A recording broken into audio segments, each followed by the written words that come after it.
So you have two questions here. One is it says policy of moment for silence. Okay.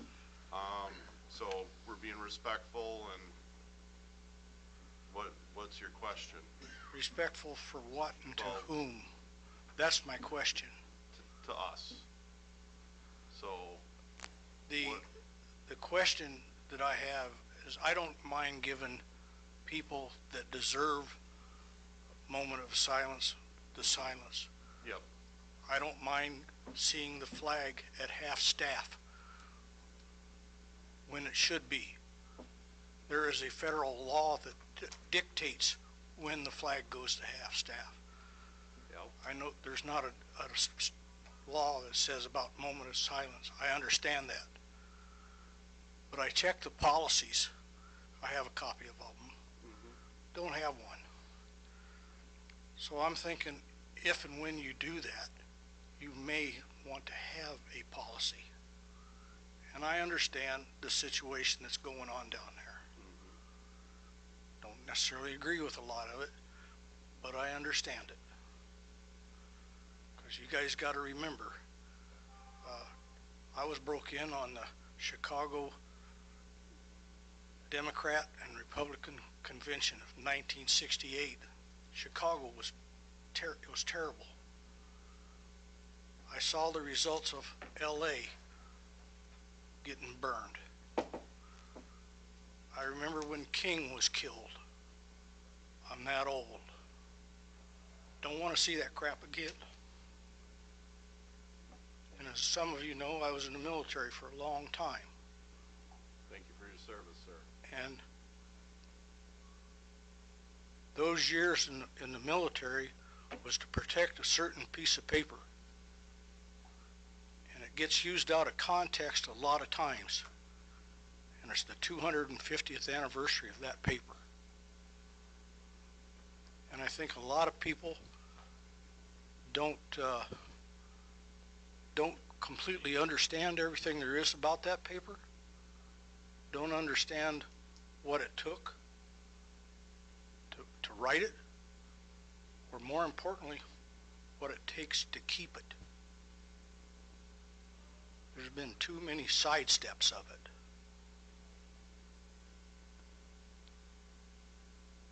The second question that I had was, when can we get back to an open meeting? I know we've had this discussion a little bit before, and I was told it was because things got out of hand and there was words being had between people in the community and the board. And yes, I remember those too. But we never had anybody go out in the parking lot and beat the hell out of each other. No guns. Yeah, there was some profanity every once in a while. But at least we could sit down and have a discussion and actually come to compromises that was suitable for everybody. That's when we had a lot more kids. We had a lot more employees.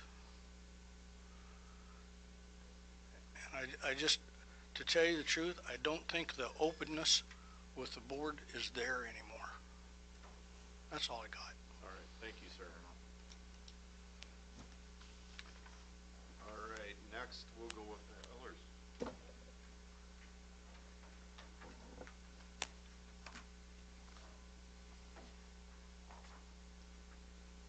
Good evening. I'm going to walk through the pre-sale report, and so you should have a copy of that if you would like to follow along. The pre-sale report is for the $5 million general obligation school building bonds, and this came from the November referendum where the voters authorized the issuance of these school building bonds along with your capital project levy. So now it is time to start talking about issuing these bonds, and so that you have the bond proceeds in time for when the construction will start. So I'll just walk through kind of what we're saying and what we're seeing right now at the pre-sale point of the process. So again, this is the issuance of the $5 million school building bonds. And this was from that November 4th, 2025 election.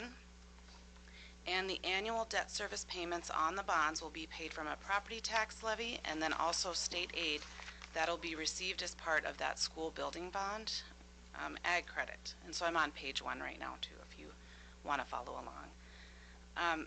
The bonds will be for a term of 14 years, and they will also be callable at February 1 of 2034. What that means is at that time, if interest rates are lower than the rates that you receive on the bonds, you'll be able to take a look at them at that time and you can do a refunding or a refinance. So they are set up so that you can look at those at one point in time and decide if you'd like to refinance. The district will be participating in the State Credit Enhancement Program, and what that means is that you will receive the state of Minnesota's credit rating along with an underlying rating for the district itself, and that's very beneficial to underwriters that are looking at purchasing the bonds. There's no cost to the district to participate in that program, so it's well worth your time to do that so that you can receive the lower interest rates for participating in the program. And as I mentioned, the district will be obtaining an underlying rating as well, and that's just, again, a great additional security for underwriters that will be looking at purchasing the bonds. We've reviewed all the existing debt, and we've taken a look at that at this time as well, just so you're aware that we do keep that in mind when we are structuring this debt and taking a look at the new issuance. As a part of the bond issuance process, the district will be required to provide certain information to investors, and it's called continuing disclosure. So throughout the term of the bonds, you will just be providing audits and financial information for the investors to be able to look at that along the way. You are already doing that, and with your existing bonds, and Ellers is helping you, and we are your dissemination agent already for continuing disclosure. But this issuance will also have that requirement. You can invest the bond proceeds, and Ellers is willing to help you with the investment of those bond proceeds as well. That is important, just so that you can, earn a little additional dollars for project costs. And then I will look at the schedule here. So now I'm moving to page 5. So on December 15th, here at the board level, you authorized the issuance of these bonds at that time. Tonight, I'm here presenting the pre-sale report for the issuance. We will have 2 separate calls coming up with administration. The first one is the due diligence call, and we will walk through the document that gets provided to the market for the underwriters to take a look at. It's just a lot of value, county value, and district information in that document. And then there will be the rating call, and that again is to provide that underlying rating and to provide the state credit enhancement rating as well. We will put the official statement, that is what we're reviewing during that due diligence call. We'll be putting that out to the market February 12th, and then on February 23rd we will receive bids in the morning, and we will evaluate that. We'll be in touch with administration throughout that morning, and then Matthew Hammer, the senior municipal advisor, will be here that night in person to present the results of the sale for all of you, so that you can see how that all went that day. And again, that night on February 23rd, the board will also authorize the the sale of those bonds that night, so there will be some action to take.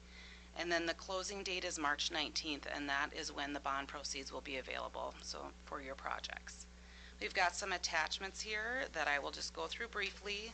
The first one is the sources and uses of the funds. So this is attachment A.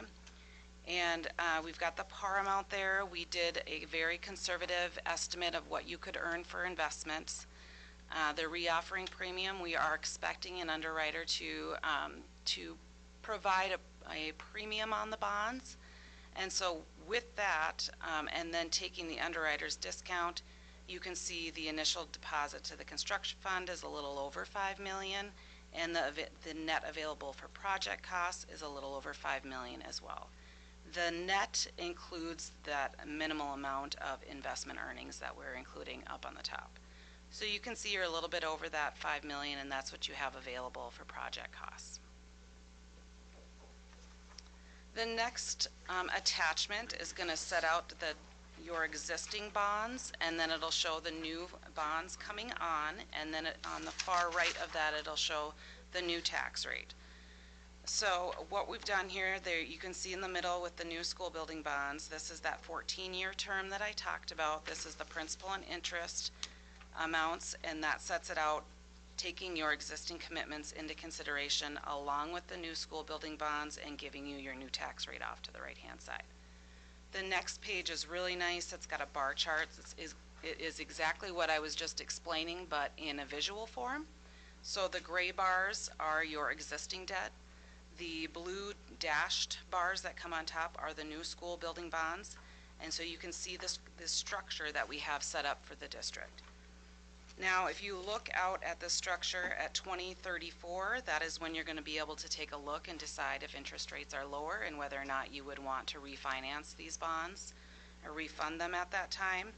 If not, then there is a drop between 2035 and 2036, which provides availability in case there's any other projects or anything way out in 2036. The other reason for structuring the debt this way is it pushes up the principal towards the front of these bonds, which means you pay them off quicker and it's less interest cost to the district. So that's the reasoning for why this is set up the way that it is set up. Most beneficial to the district. Did you have any questions?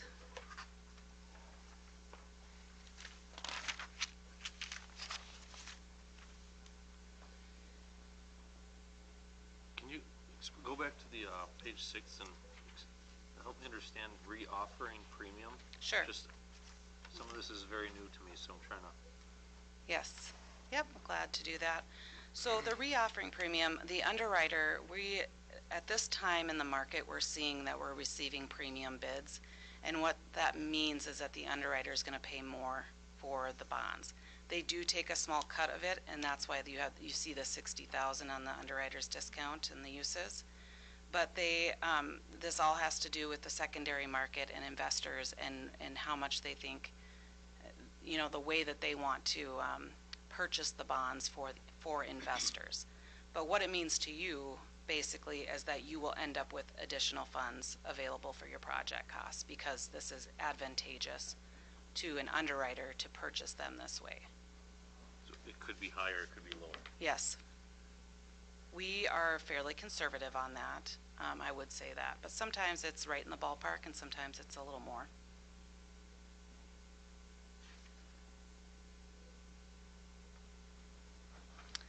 Any other questions? This is exciting, by the way. Congratulations on the vote passing and being able to be at this step in the process. Yeah.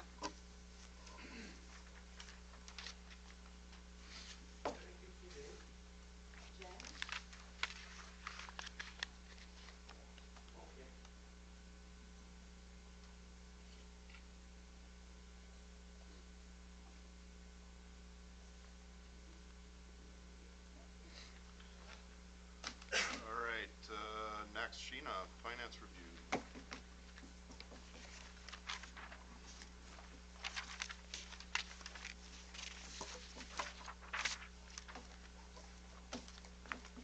We are reviewing the Finance Committee meeting monthly budget report.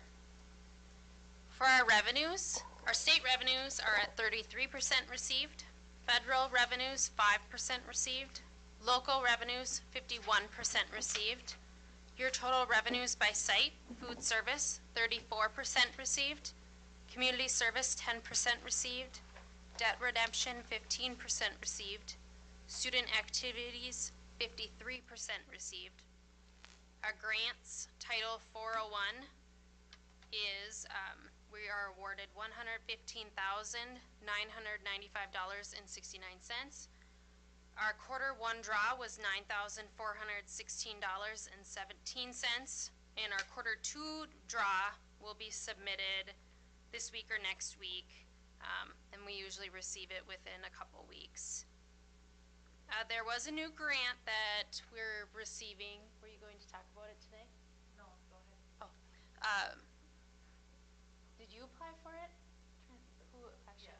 So Jill applied for like a food service equipment grant, which the school did receive.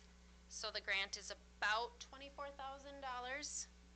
So I did set up new codes for that, so that's great and exciting. So, way to, Thanks, Jill. yeah, good job.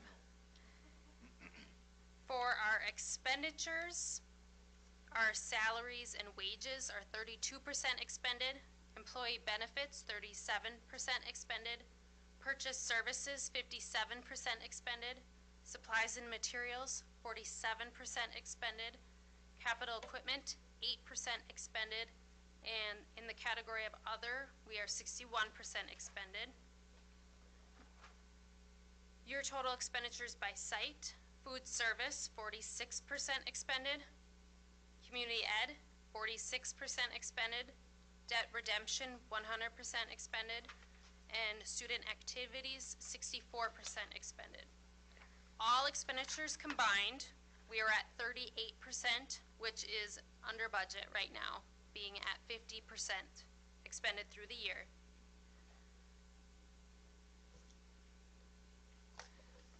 For our summary of funds, our revenue is $3,067,874.97. Our expenditures are $4,173,188.88. That gives us a spending deficit of $1,105,313.91. But keep in mind, we just made our bond payment of $916,425. So removing that bond payment, we were very, very close. So keep in mind that revenue comes in later. So don't be alarmed by the deficit. We're still right where we need to be, and that bond payment is planned every year. Business office update. The paid family medical leave went into effect January 1st. Payroll deductions were set up, and then payments to NIS Madison National are made quarterly. We're still just kind of having a little bit of issues with the startup and getting our account set up, but we should be good to go now today.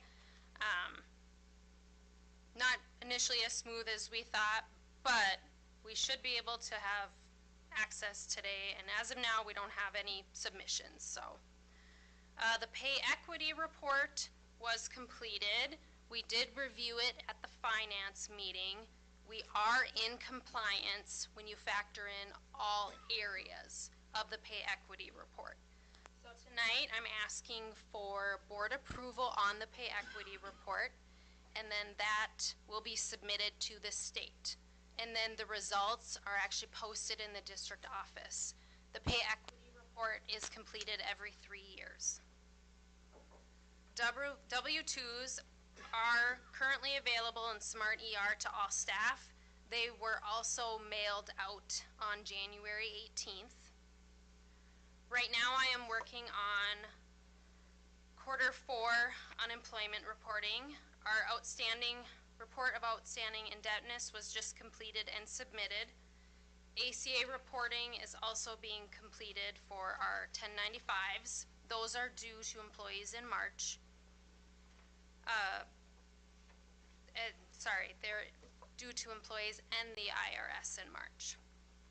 This month I completed 941s, W-2s, the local collaborative time study report to Lake of the Woods County. We had a data request from Ellers for the presale bond issuance report and also the pay equity report. Any other questions? Okay, thanks. All right, I know we had a few on deck, but they got canceled for board committees. Anybody else have other board?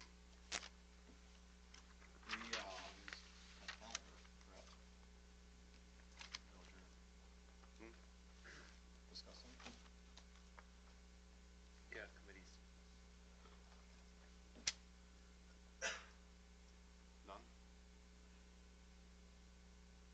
besides, calendar committee did meet. We'll be voting on contingent school calendar for next year. Alright. Next superintendent, Scott. Good evening. I just have 4 items just to start off with. Our student count as of January 22nd, we were at 419 K-12 plus 16 pre-K. Following up at the request to do more exploring of legal firms and options and those types of things. In talking with other superintendents and when I was down at the MSBA workshops, I did talk to a few other attorneys, and the overwhelming advice that was given was not to officially name or just utilize one firm because different firms have different strengths. What was offered to me is for the board, if we were to, and we don't need to do this, but we can, if we wanted to name, 2, 3, 4 different firms, and then the board would direct administration to utilize the firm that would be best suited for the situation. And I can give an example of that right now because I will be talking about construction updates. I did bring those construction contracts to one attorney and got some review, was given some advice, went to another attorney who just so happens they've been, for the last number of years, they've been doing a lot of work with Krauss Anderson, and we're able to go in and say, yeah, this is all the common language that's been approved, and this is going to be to your benefit. And so as a result, that's going to be helping us with as we get those contracts put together. So I guess my recommendation administratively would be for us to consider Pemberton Law, Kennedy Graven, and Ratzwick, Rotsack, and Maloney, and to be able to utilize the strengths of any one for any given situation. Do they require retainers right off the bat, or what's? In terms of the other 2 I've talked to, they do not require a retainer unless we're going to be committing to them as general counsel. Right now, Pemberton is general counsel for us, so I would not see a reason to change that. For some of the other pieces that we would want to go out to for something specific, that's something then we can just go to them and then get set up at that time, but it wouldn't necessarily be a retainer for that. And in terms of hourly rates, they're all within the same range without getting too specific, but depending upon the area, it could be $250 an hour, as little as $200 an hour, as much as $300, depending upon if it's something like contracts is lower. If you're getting into potential litigation, that's going to be higher. Any other questions? Did I answer your question? Yeah. Okay. Construction update. So we are in negotiations with both Krauss Anderson and Widseth. Going to be meeting with them again this week and meeting with the one attorney just to go over a few of the pieces. So Widseth, we're pretty much, I'm going to say, buttoned up on. There's a couple pieces, and of course we're going to be having our facilities transportation committee meeting, so we'll be able to go into more detail then. Krauss Anderson, it is looking like we're probably going to have about a 30-minute meeting with myself and them, and then both of our attorneys, just to get into some details on a couple points of the contract. But I feel it's worth us doing so because it would set us up to, if there were some issues or something where we would be, for the best way to put it, not incurring as many costs and some things. And these are things we're asking for that are in alignment with other construction contracts and things like that. So, and also clarifying a couple points as well. And then beyond that, the nurse had given a mid-year report the end of December. I believe that was in your packet. A lot of numbers, a lot of statistics. I'm not going to try and list all the numbers and statistics. I am going to say that she does a phenomenal job. I mean, as of today, when our cabinet team met, well over $3,000, well over 3,000 office visits to this point in the year. And she just does a fantastic job of being available for all our students and of course staff as well as needed. So as you look at the report, or if you had a chance to look at it, if you have any questions, I would ask that to go ahead and email those to me, and I'll get those to her to get any answers you might need. Anything for me? All right, thank you. Thank you. All right, Mary.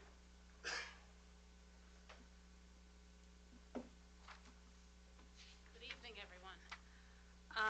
Semester 2 ended on January 16th. New semester started on the 19th, and study time began this morning. Sam Lyon sent out notices to kids who are athletes who needed to attend that.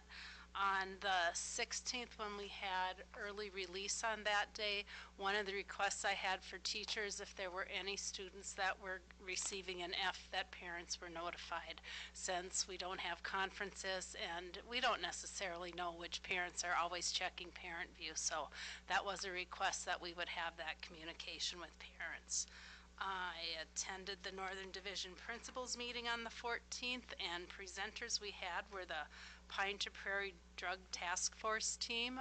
So that was very interesting to see new paraphernalia that's being used and out there, and different things to look for that I'm happy to say I haven't seen any of them yet, and especially in the buildings, so that's good. My principals meetings, which are held in Thief River Falls at the high school. So they came there and presented. Spelling Bee was last week, and Paisley Finicum will advance to region. And this week is my principals winter conference. One act play was on Saturday, which went off without a glitch after our little no heat on Friday. And our students took 4th place on that. It was a tie, 3rd, 4th, and because of some of the way points and things are looked at, our students took 4th place. And music program for our 3rd through 5th graders coming up on February 11th. And then February 19th and 20th, Mark Mint, who's a Native American author, is going to come and work with our students. And he's been here before, so he's going to spend a day with the elementary kids and a day with the high school kids and teachers. Elementary kids, every elementary kid will see him. High school students, teachers will sign up depending on the time slots that we can fit in for the school day. And then I don't have this on my report, but honor roll numbers, we have 137 students that made the honor roll, the grades 6 through 12, so I think that is fantastic. 63 students made the B honor roll and 74 students the A honor roll, so that's very exciting, I think. And kids were very excited because if you're on A honor roll, you get 2 shout-out tickets, and if you're on B honor roll, you get 1. So it's been a very busy day in the office, and I appreciate Tracy covering all that with the kids coming in for shout-outs. A lot of tickets. Yes, but it's all good stuff. Any questions? Okay, thank you. Thank you, Mary. Thank you. All right, next, buildings and grounds with Scott and Dale.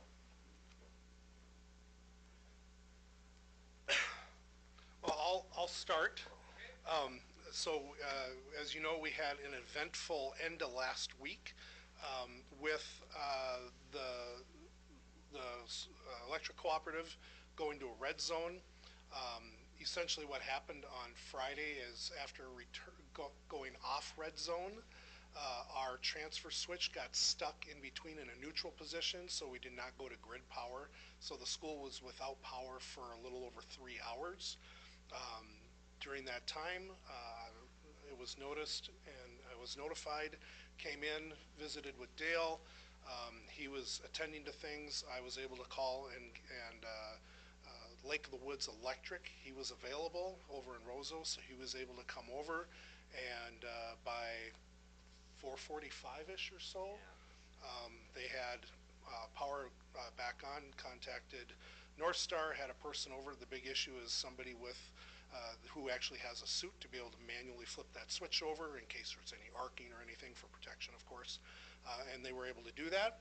I would say through the process, as Dale and I have debriefed about it, we've learned a number of things, and one of which is as we're looking at updating our systems through some of our capital project levy money, One of the things is ensuring that we have some alarms and notifications that are actually tied into these systems. So if something isn't working, we are notified about it right away. Because in essence what had happened is during those power switching back and forth, looks like a circuit breaker for the heating unit in the shack had stopped, or that circuit had tripped, so that shack wasn't being heated, which meant that bar mechanically wasn't able to slide, it had gotten cold and wasn't able to slide over to make that connection. So that's the very simplistic explanation of all that. But again, in the debriefing, just some of our communication pieces and things we've revisited and have some better things going forward now that we understand how some of the notifications on the different systems are really operating. So with that, I'll ask for Dale whatever is pertinent to add in, please. It was nice to have North Star come out and help me. To safely do this, we had them de-energize the transformer, which also shut down the arena, and then we manually moved that switch. And its default strategy is if that switch doesn't know where it's at, or when it hung in neutral, it shuts the whole system down. It does nothing. So then you have to manually get that switch we went with normal, and it came back to life right away. And then Sunday I got brave, hooked the switch back up so it would work in automatic mode, tried it on the generator, everything worked flawlessly, so we're back in business. Are you guys on the text messaging from North Star for when they're gonna shed? Yes. Okay.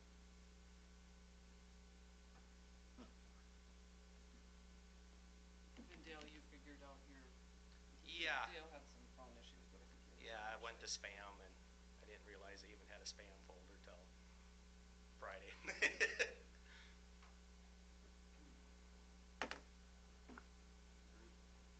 Thank you. Yep. Other than that, I would say in terms of building grounds, no major issues in terms of facilities or mechanical or anything like that. The only other piece was with all of this and talking to Bill Chambers, and in terms of the IT side, and when the power went out like that and the different systems, and he learned some things about how systems were powering up versus how maybe he thought or we thought they should be powering up. So we actually learned a lot from this, and the good news is in the end there was no damage to any systems or anything like that. So Do we have battery powered lights in the pool locker rooms? No. We should probably put those in. Yeah, The that argument was subject always- came up many years ago. We put some in, and if you not on top of it and change the batteries ever so often, it burns the power supply out. Yeah. So they can be replaced if you wish. Well, the argument before was always, it'll never go out, so nobody would ever have a Yeah. problem because we have a generator and it'll switch over automatically. 'Cause Yep. there's no windows or any other light source. Yes. So, That would be the case In in any all the locker rooms. Yeah, that would be all 1, 2, 3, 4, 5, 6, 7 of them. so that'll be something we add into. They exist, but they're not functional? Is that Yeah, what I'm hearing? they died several years ago, and they've never been maintained. They're not required by law since we have the generator. But even when we're down for 3 hours plus, those batteries are good for 15 to 20 minutes. that's enough to get anybody over there. That's enough to quit the panic mode and move on. Okay, just curious. Thank you. All right, thank you. Thank you.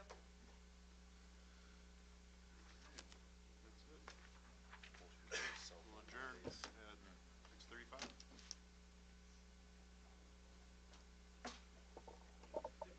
Question for Sheena.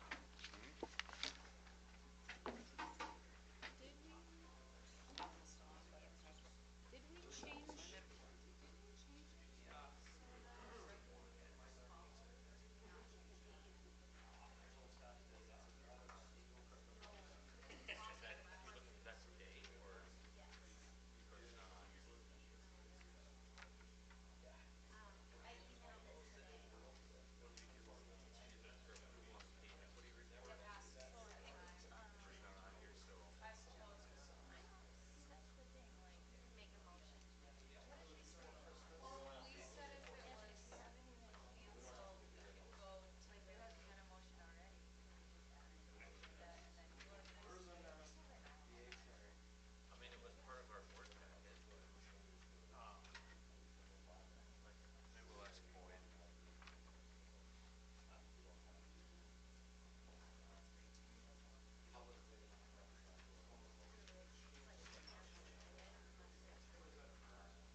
first off, I need a motion and a second to modify the agenda to include the 2025 Minnesota Pay Equity Compliance Report. I'll make the motion.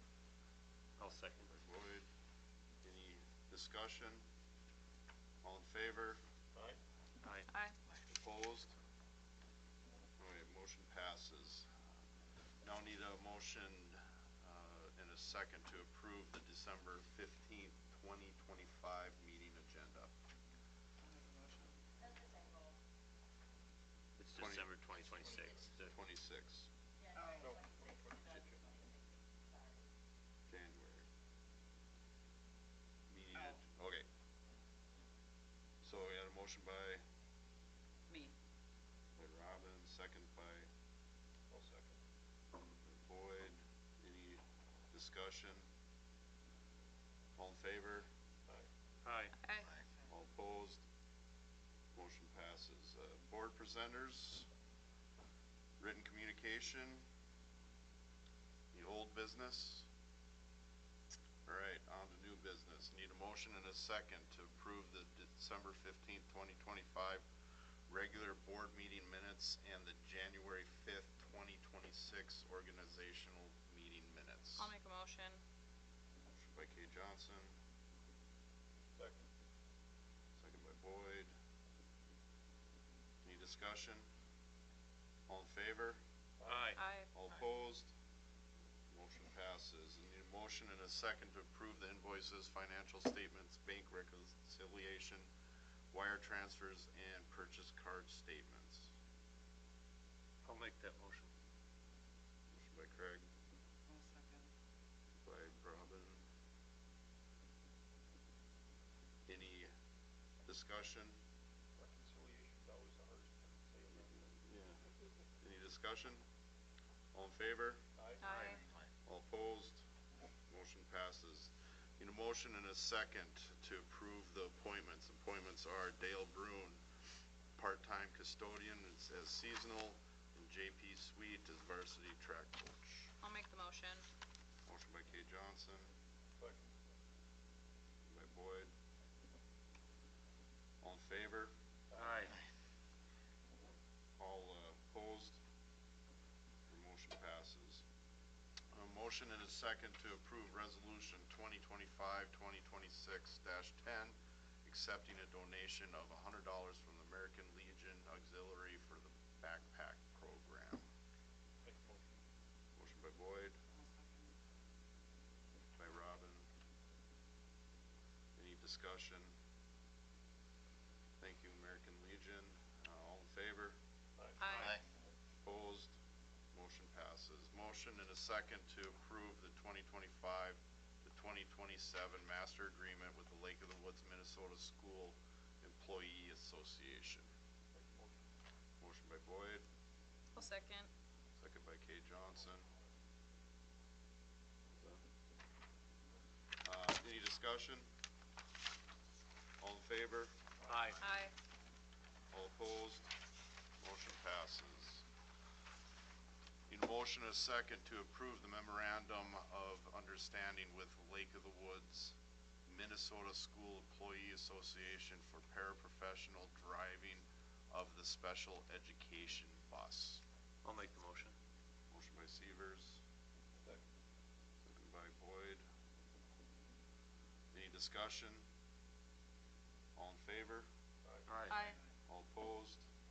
Motion passes. Motion in a second to approve the memorandum of understanding with Lake of the Woods, Minnesota School Employee Association for compensation for the interim lead maintenance technician position. I'll make the motion. Motion by Kay Johnson, Second. second by Boyd. Any discussion? All in favor? Aye. Opposed? Motion passes. Motion and second to approve the 2025-2027 master agreement with the local union number 3452 of the American Federation of State, County, and Municipal Employees, Council 65 ALF CIO AFSME.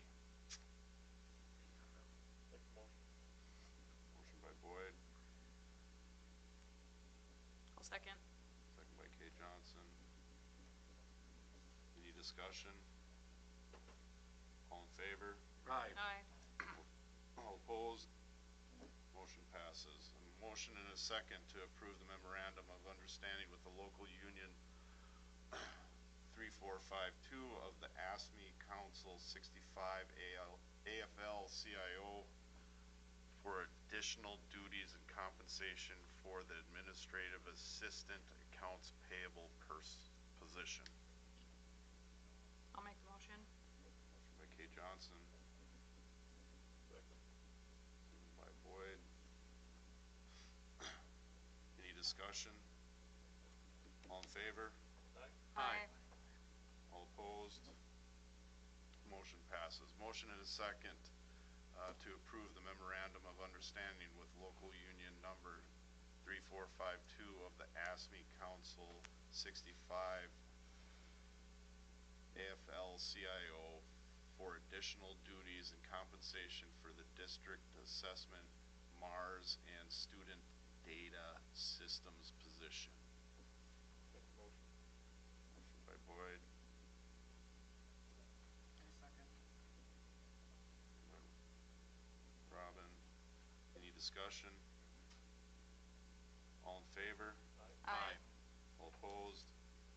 Motion passes. Motion is second to approve the memorandum of understanding with local union numbered 3452 of the ASME Council 65 AFL-CIO for additional duties and compensation for the transportation supervisor position. I'll make a motion. Motion by Kay Johnson. Second by Boyd. Any discussion? All in favor? Aye. Aye. All opposed? Need a motion and a motion passes. Motion and a second to approve the updated Minnesota paid leave for the employee handbook. Motion by Boyd. I'll second. Second by Robin.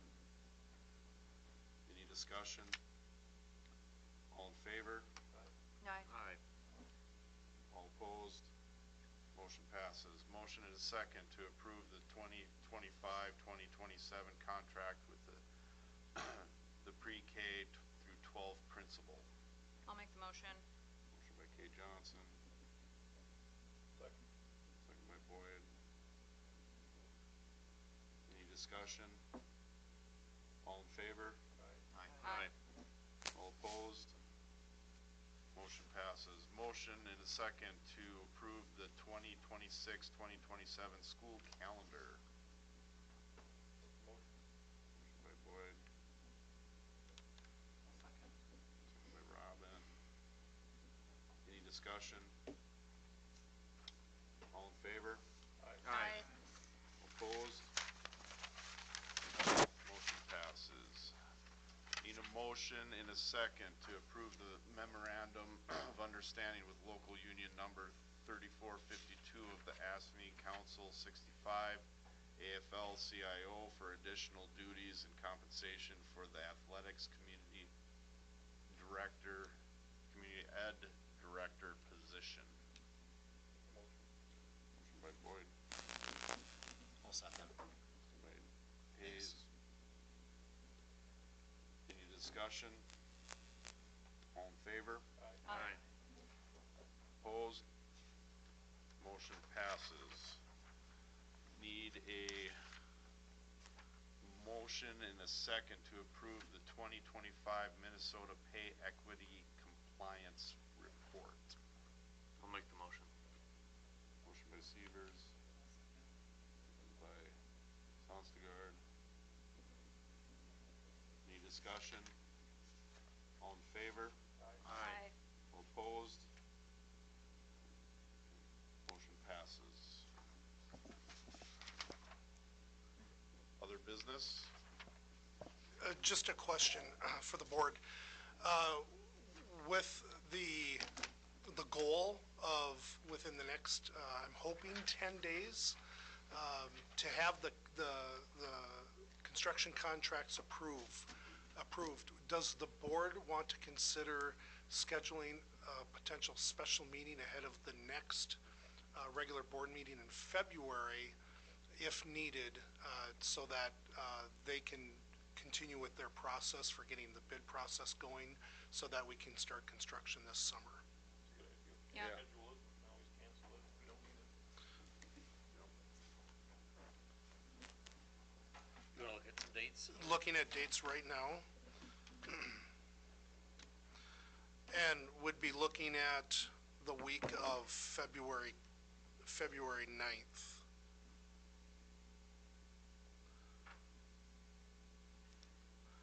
The 11th, 12th, and 13th would not work for me with my schedule. The 9th and 10th would. Okay. I'm free 9th and 10th. 9th and 10th are good for me. School forest is What at time is school forest? 5 p.m. is school forest meeting. This meeting would be like, 5 minutes. would be to sign the contract, so get it going. We can just do it on that same day then, so if people are already here. Do you want to do you want to 4:30 maybe? 4:45? Yeah, Okay. Does that work for Yep. on the 9th, right? so 4:45? So I believe that would need to be a motion or not? Okay. Okay. So 4:45 on February 9th. Okay. Okay. It'd be special meeting for the approval of construction contracts. It's a special meeting, that's it. It's just a special meeting. Yep. Okay. All right, we'll adjourn at 7:12.